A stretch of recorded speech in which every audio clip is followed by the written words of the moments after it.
जय हिंद दोस्तों, आप सभी का स्वागत है आपके अपने YouTube परिवार में। तो आप अगर किसी भी राज्य से मेल हो या फीमेल हो, अगर आप भी आर्मी अग्निवीर की तैयारी कर रहे हो तो ये क्लास आपके लिए अति महत्वपूर्ण होने वाला है। क्योंकि साथियों आज की इस क्लास में हम 50 ऐसे सवाल महत्वपूर्ण लेंगे इतिहास के, जो आपके परीक्षा में एक या दो सवाल 100% देखने को मिलेगा। जैसा कि आपको पता है कि आपका पेपर 22 अप्रैल को है। 22 अप्रैल को जो आपका आर्मी अग्नि पेपर होगा उसमें टोटल 50 सवाल आएंगे। उसमें से जीके के आपका 15 सवाल आएंगे। मैं वादा करता हूं इसी क्लास से आपको एक या दो सवाल 100% देखने को मिलेगा। तो चलिए दोस्तों, आज का सेशन स्टार्ट करते हैं। और इन 50 में से आपका कम से कम 45 सही होना चाहिए, क्योंकि एकदम बेसिक सवाल किया जाएगा इसमें इतिहास के। एकदम स्टार्टिंग से हम कर रहे हैं। पहला क्लास हमने अपलोड कर दिया, आप लोग उसको भी एक बार जरूर देखिएगा। यह हमारा सेकेंड क्लास है। तो देखिए आज का प्रश्न पहला क्या दिया है, सिंधु घाटी की सभ्यता के लोग किसकी पूजा करते थे। तो बताइए, सिंधु घाटी की सभ्यता के लोग किसकी पूजा करते थे? तो पशुपति जी की पूजा करते थे। तो पहले का बी बिल्कुल करेक्ट ऑप्शन हो जाएगा दोस्तों। तो चलिए अगला सवाल देखते हैं। एकदम आराम आराम से चलेंगे साथियों, अच्छे से एकदम हर एक सवाल को देखेंगे। तो देखिए, सिंधु घाटी सभ्यता में धौलावीरा निम्नलिखित में से किसके लिए प्रसिद्ध था? तो साथियों जो आपका सिंधु घाटी सभ्यता में धौलावीरा था वो किसके लिए प्रसिद्ध था? तो याद रखिएगा, जल संरक्षण के लिए प्रसिद्ध था। तो सी ऑप्शन क्या बनेगा? बिल्कुल करेक्ट ऑप्शन हो जाएगा। 2 का साथियों सी बिल्कुल करेक्ट ऑप्शन हो जाएगा। तो चलिए नेक्स्ट बढ़ते हैं, अगला सवाल देखते हैं। क्वेश्चन नंबर 3, गौतम बुद्ध ने महापरिनिर्वाण कहाँ लिया था? तो साथियों गौतम बुद्ध ने महापरिनिर्वाण कहाँ पर लिया था? पटना, कुशीनगर, वाराणसी या आपका सारनाथ में? तो बताइए साथियों कहाँ पर लिया था? तो कुशीनगर में लिया था। तो बी ऑप्शन क्या बनेगा? बिल्कुल करेक्ट ऑप्शन बनेगा साथियों। तो चलिए नेक्स्ट बढ़ते हैं, अगला सवाल देखते हैं। क्वेश्चन नंबर 4, इस 50 में से साथियों आपका 25 तो 100% सही होना ही चाहिए। 35 दिए लेकिन आपका 25 एकदम क्लियर होना चाहिए। तो देखिए, ऋग्वेद में सबसे प्रमुख देवता कौन है? तो साथियों ऋग्वेद में सबसे प्रमुख देवता कौन माने जाते थे? इंद्र, अग्नि, पशुपति या विष्णु? तो याद रखिएगा इंद्र को माने जाते थे। तो ए ऑप्शन बिल्कुल करेक्ट ऑप्शन हो जाएगा साथियों। 4 का ए ऑप्शन बिल्कुल करेक्ट ऑप्शन हो जाएगा। तो चलिए नेक्स्ट बढ़ते हैं, अगला सवाल देखते हैं। क्वेश्चन नंबर 5, यह आपके स्क्रीन पर, निम्नलिखित में से कौन सा वेद त्रयी का भाग नहीं है? तो बताइए साथियों इनमें से कौन सा वेद त्रयी का भाग नहीं है? पहले देखिए वेद त्रयी के भाग कौन कौन से होते हैं। एक तो ऋग्वेद होता है, यजुर्वेद होता है, सामवेद, ये आपका वेद त्रयी के भाग है। लेकिन अथर्ववेद वेद त्रयी का भाग नहीं होता है। तो डी आप क्या करेंगे? ताला लॉक कर दीजिए साथियों। 5 का डी बिल्कुल करेक्ट ऑप्शन हो जाएगा। एकदम ऐसे ऐसे सवाल आपके परीक्षा में पूछे जा रहे हैं, एकदम बेसिक सवाल पूछा जाएगा, ये तो क्लियर होना चाहिए आपको। तो देखिए क्वेश्चन नंबर 6, किस नदी के निकट ऋग्वेद सभ्यताएं सबसे अधिक स्थित थी? तो साथियों किस नदी के निकट ऋग्वेद सभ्यताएं सबसे अधिक स्थित थी? नर्मदा, सरस्वती, गंगा या गोदावरी? तो याद रखिएगा साथियों, आपका जो ऋग्वेद सभ्यता थी सबसे अधिक स्थित थी आपका सरस्वती नदी के किनारे। तो बी ऑप्शन बिल्कुल करेक्ट ऑप्शन हो जाएगा साथियों। 6 का बी बिल्कुल करेक्ट ऑप्शन है।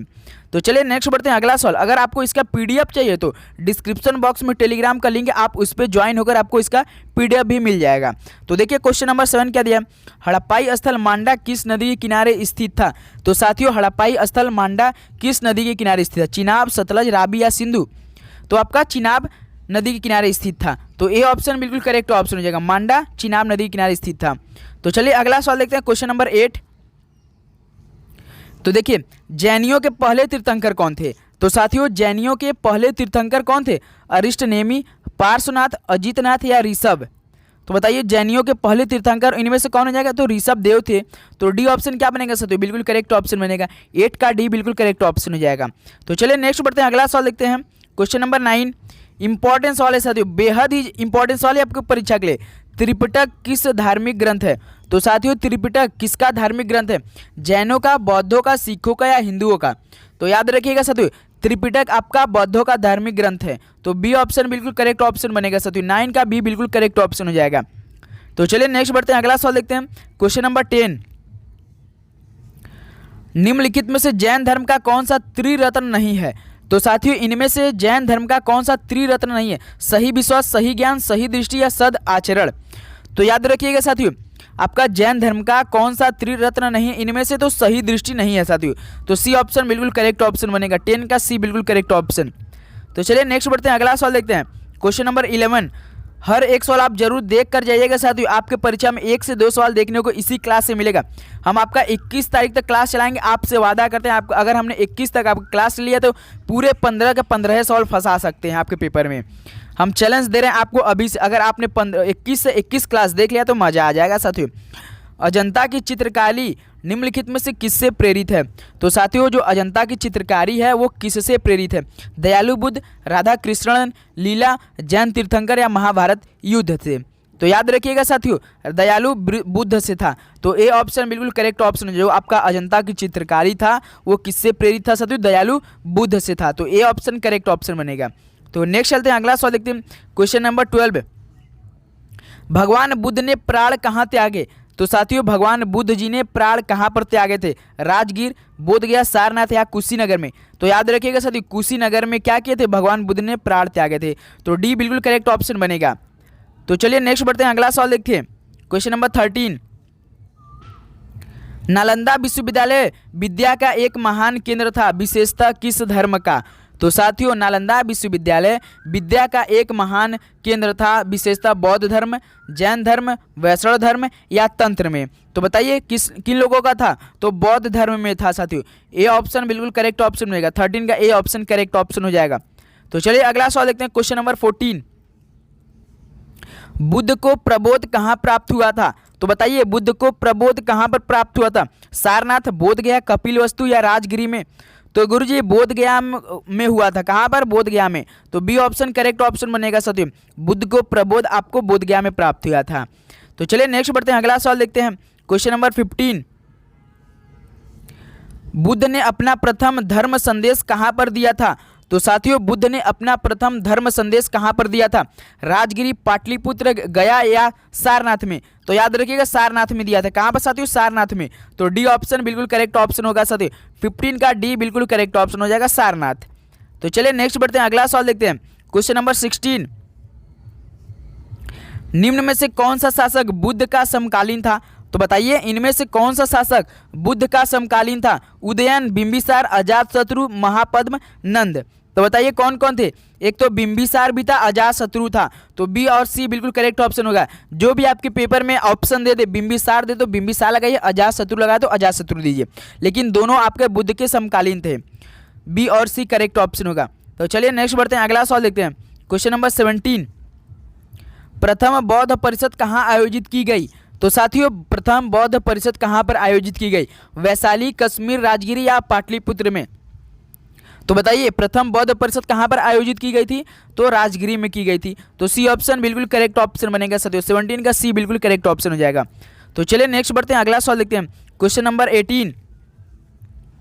भारत में जैन धर्म का संस्थापक कौन है? तो बताइए भारत में जैन धर्म का संस्थापक कौन है? गौतम, महावीर, चंद्रगुप्त या अशोक?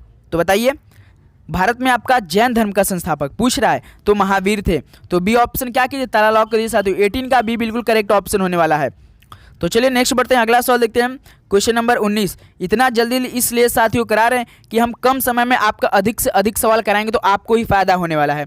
केवल 15 सवाल तो आएंगे आपके, इसलिए जल्दी करेंगे तो काफ़ी मतलब अच्छे से हर एक सवाल का जवाब दे सकते हैं आपका। निम्नलिखित में से प्राचीनतम राजवंश कौन सा है? तो बताइए प्राचीनतम राजवंश इनमें से कौन सा? मौर्य, गुप्त, कुषाण या कण्व? तो याद रखिएगा साथियों मौर्य था। तो ए ऑप्शन बिल्कुल करेक्ट ऑप्शन बनेगा। 19 का ए ऑप्शन करेक्ट ऑप्शन हो जाएगा। तो चलिए नेक्स्ट बढ़ते हैं, अगला सवाल देखते हैं, क्वेश्चन नंबर 20। अशोक ने तृतीय बौद्ध परिषद कहाँ बुलाई थी? तो दोस्तों अशोक ने तृतीय बौद्ध परिषद कहाँ पर बुलाई थी? पाटलिपुत्र, मगध, कलिंग या सारनाथ में? तो गुरुजी पाटलिपुत्र में बुलाया था। तो ये ऑप्शन में क्या कीजिए, ताला लॉक कर दीजिए। बिल्कुल साथियों 20 का जितने लोग ये ऑप्शन दे रहे हैं बिल्कुल करेक्ट ऑप्शन दे रहे हैं। तो चलिए नेक्स्ट बढ़ते हैं, अगला सवाल देखते हैं, क्वेश्चन नंबर 21। चंद्रगुप्त मौर्य के दरबार में भेजा गया यूनानी राजदूत कौन था? तो साथियों चंद्रगुप्त मौर्य के दरबार में भेजा गया यूनानी राजदूत कौन था? कौटिल्य, सेल्यूकस निकेटर, मेगास्थनीज या जस्टिन? तो बताइए चंद्रगुप्त मौर्य के दरबार में भेजा गया यूनानी राजदूत, तो गुरुजी मेगास्थनीज था। तो सी ऑप्शन क्या कीजिए, ताला लॉक करिए। 21 का साथियों सी ऑप्शन करेक्ट ऑप्शन हो जाएगा। तो चलिए नेक्स्ट बढ़ते हैं, अगला सवाल देखते हैं, क्वेश्चन नंबर 22। अर्थशास्त्र की रचना किसने की थी? तो बताइए अर्थशास्त्र की रचना किसने की थी? तो कौटिल्य ने की थी। तो बी ऑप्शन करेक्ट ऑप्शन हो जाएगा। अर्थशास्त्र की रचना कौटिल्य के द्वारा किया गया था। तो चलिए नेक्स्ट चलते हैं, अगला सवाल देखते हैं, क्वेश्चन नंबर 23। निम्नलिखित में से कौन मौर्य वंश का अंग नहीं था? तो बताइए साथियों इनमें से कौन मौर्य वंश का अंग नहीं था? अजातशत्रु, बिंदुसार, चंद्रगुप्त मौर्य या इनमें से कोई नहीं? तो पहले देखिए मौर्य वंश का अंग कौन कौन थे। एक तो बिंदुसार था, चंद्रगुप्त मौर्य था, लेकिन अजातशत्रु नहीं था। तो ए ऑप्शन करेक्ट ऑप्शन बनेगा साथियों। 23 का ए ऑप्शन बिल्कुल करेक्ट ऑप्शन हो जाएगा। तो चलिए नेक्स्ट बढ़ते हैं, अगला सवाल देखते हैं। क्वेश्चन नंबर 24 ये रहा आपके स्क्रीन पर। भारत में सर्वप्रथम स्वर्ण मुद्रा चलाने वाले शासक कौन थे। तो साथियों भारत में सर्वप्रथम स्वर्ण मुद्रा चलाने वाले शासक कौन थे। मौर्य, भारतीय यूनानी, गुप्त या कुषाण। तो बताइए कौन थे। तो गुरुजी भारतीय यूनानी थे। तो बी ऑप्शन करेक्ट ऑप्शन बनेगा साथियों। 24 का बी करेक्ट ऑप्शन हो जाएगा। तो चलिए नेक्स्ट बढ़ते हैं, अगला सवाल देखते हैं। क्वेश्चन नंबर 25 मौर्य वंश के बाद निम्नलिखित में से किसने मगध पर शासन किया। तो साथियों मौर्य वंश के बाद निम्नलिखित में से किसने मगध पर शासन किया था। तो बताइए किसने किया था। शुंग वंश ने किया था। तो सी ऑप्शन बिल्कुल करेक्ट ऑप्शन हो जाएगा। 25 का साथियों सी ऑप्शन बिल्कुल करेक्ट ऑप्शन हो जाएगा। तो चलिए नेक्स्ट चलते हैं, अगला सवाल देखते हैं। ये तो बेहद ही इंपॉर्टेंट सवाल है, इस पे स्टार लगाइए आप लोग साथियों, इस पे स्टार बना लीजिए। ई सन 78 से प्रारंभ होने वाले शक संवत का संस्थापक कौन था। तो साथियों ईस्वी सन 78 से प्रारंभ होने वाले शक संवत का संस्थापक कौन था। कनिष्क, अशोक, चंद्रगुप्त या विक्रमादित्य। तो याद रखिएगा कनिष्क था। कौन साथियों, कनिष्क। तो ए ऑप्शन बिल्कुल करेक्ट ऑप्शन हो जाएगा। तो चलिए नेक्स्ट बढ़ते हैं, अगला सवाल देखते हैं। क्वेश्चन नंबर 27 चरक किसके दरबार में प्रसिद्ध चिकित्सक था। तो साथियों चरक किसके दरबार में प्रसिद्ध चिकित्सक था। हर्ष, चंद्रगुप्त मौर्य, अशोक या कनिष्क। तो चरक आपके कनिष्क का प्रसिद्ध चिकित्सक था। तो डी ऑप्शन बिल्कुल करेक्ट ऑप्शन हो जाएगा साथियों। 27 का डी बिल्कुल करेक्ट ऑप्शन होगा। तो चलिए नेक्स्ट बढ़ते हैं, अगला सवाल देखते हैं। क्वेश्चन नंबर 28 पांड्य साम्राज्य की राजधानी कहाँ थी। तो साथियों पांड्य साम्राज्य की राजधानी कहाँ पर थी। कांची, मदुरै, कावेरी पट्टनम या तिरुचि में। तो बताइए पांड्य साम्राज्य की राजधानी कहाँ पर थी। तो गुरुजी मदुरै थी। तो बी ऑप्शन क्या हो जाएगा, करेक्ट ऑप्शन हो जाएगा साथियों। 28 का बी बिल्कुल करेक्ट ऑप्शन होने वाला। तो चलिए नेक्स्ट चलते हैं, अगला सवाल देखिए। क्वेश्चन नंबर 29 आपको टारगेट याद है ना साथियों, 50 सवालों में से 35 था, लेकिन आपको 10 कम कर दिए। देखते हैं इन 50 में से 25 सही कौन जवाब देता है। निम्नलिखित में से किसने सांची के स्तूप का निर्माण करवाया था। तो बताइए किसने सांची के स्तूप का निर्माण करवाया था। अशोक, गौतम बुद्ध, चोल या पल्लव। तो बताइए किसने करवाया था। तो अशोक ने करवाया था। तो ए ऑप्शन बिल्कुल करेक्ट ऑप्शन हो जाएगा साथियों। 29 का ए ऑप्शन बिल्कुल करेक्ट ऑप्शन होगा। तो चलिए नेक्स्ट बढ़ते हैं, अगला सवाल देखते हैं। क्वेश्चन नंबर 30 प्राचीन चोल साम्राज्य की राजधानी कहाँ पर थी। तो साथियों प्राचीन चोल साम्राज्य की राजधानी कहाँ पर थी। उदयपुर, कावेरीपट्टिनम, तंजावुर या मदुराई। तो बताइए कहाँ पर थी। तो गुरुजी प्राचीन चोल साम्राज्य की राजधानी उदयपुर थी। कहाँ पर साथी, उदयपुर में। ए ऑप्शन बिल्कुल करेक्ट ऑप्शन है। नाम भी देखिए उदयपुर दिया है। तो चलिए नेक्स्ट बढ़ते हैं, अगला सवाल देखते हैं। क्वेश्चन नंबर 31 इसका साथियों एक बार पीडीएफ आप लोग जरूर से पढ़िएगा, इंपॉर्टेंट सवाल है आपके परीक्षा के लिए। मौर्य दरबार में ग्रीस के राजदूत का क्या नाम था। तो साथियों मौर्य दरबार में ग्रीस के राजदूत का क्या नाम था। सिकंदर, मेगास्थनीज, प्लेटो या अरस्तु। तो बताइए क्या नाम था साथियों। तो गुरुजी नाम था मेगास्थनीज था। तो बी ऑप्शन क्या हो जाएगा, बिल्कुल करेक्ट ऑप्शन हो जाएगा। तो चलिए नेक्स्ट बढ़ते हैं, अगला सवाल देखते हैं। क्वेश्चन नंबर 32 बौद्ध धर्म का संरक्षण कुषाण शासक कौन था। तो साथियों जो आपका बौद्ध धर्म का संरक्षक कुषाण वह शासक कौन था। अशोक, विक्रमादित्य, कनिष्क या कौटिल्य। तो कौन था साथियों, कनिष्क था। तो सी ऑप्शन बिल्कुल करेक्ट ऑप्शन हो जाएगा। 32 का साथियों सी ऑप्शन बिल्कुल करेक्ट ऑप्शन होगा। तो चलिए नेक्स्ट बढ़ते हैं, अगला सवाल देखते हैं। क्वेश्चन नंबर 33 किस भारतीय शासक ने कलिंग का युद्ध लड़ा। तो बताइए किस भारतीय शासक ने कलिंग का युद्ध लड़ा था। समुद्रगुप्त, चंद्रगुप्त, शिवाजी या अशोक। तो बताएंगे सभी लोग किस भारतीय शासक ने कलिंग का युद्ध लड़ा था। तो गुरुजी अशोक ने लड़ा था। तो डी ऑप्शन करेक्ट ऑप्शन हो जाएगा साथियों। तो चलिए अगला सवाल देखते हैं। क्वेश्चन नंबर 34 इतना जल्दी हम साथियों इसलिए करा रहे हैं कि आपका टाइम का बचत हो, कम समय अधिक सवाल, फायदा आपको ही होगा। तो देखिए सातवाहन साम्राज्य के संस्थापक कौन थे। कान्हा, सिमुक, हाल या गौतमीपुत्र। तो बताइए सातवाहन साम्राज्य के संस्थापक कौन थे। तो गुरुजी सिमुक थे। तो बी करेक्ट ऑप्शन हो जाएगा। सिमुक बिल्कुल करेक्ट ऑप्शन हो जाएगा। तो चलिए नेक्स्ट बढ़ते हैं, अगला सवाल देखते हैं। क्वेश्चन नंबर 35 अशोक किस राजवंश के राजा थे। अशोक किस राजवंश के राजा थे। ऐसे सवाल आपसे पूछा जाएगा। तो मौर्य राजवंश के राजा थे। तो करेक्ट ऑप्शन सी हो जाएगा। तो चलिए अगला सवाल देखते हैं। क्वेश्चन नंबर 36 नंद राजवंश का संस्थापक कौन था। तो बताइए नंद राजवंश का संस्थापक घनानंद, महेंद्र, महापद्मनंद या गजानंद। तो कौन थे? महापद्म नंद थे। तो सी ऑप्शन बिल्कुल करेक्ट ऑप्शन, नंद राजवंश का संस्थापक महापद्म नंद हो जाएगा। तो चलिए नेक्स्ट चलते हैं, अगला सवाल देखते हैं।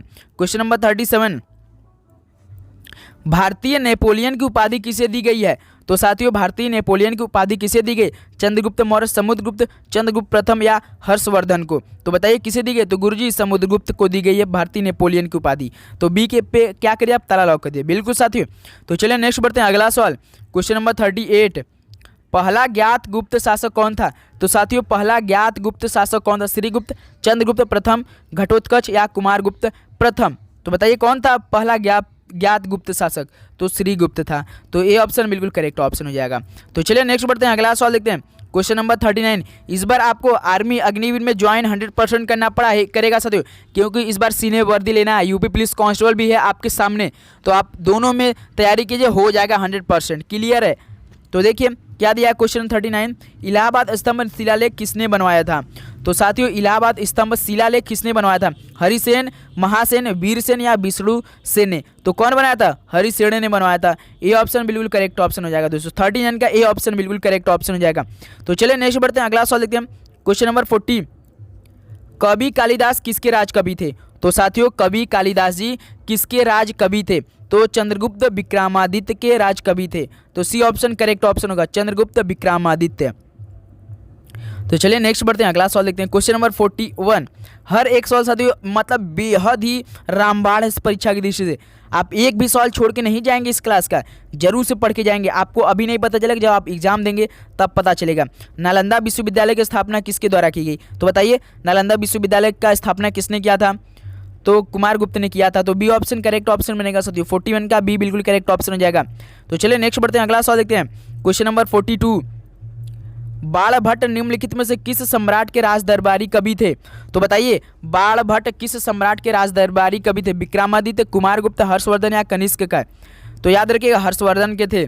तो सी ऑप्शन करेक्ट ऑप्शन हो जाएगा, हर्षवर्धन के थे। तो नेक्स्ट चलते हैं, अगला सवाल क्वेश्चन नंबर 43, वेनसांग किसके शासनकाल के दौरान भारत आया था?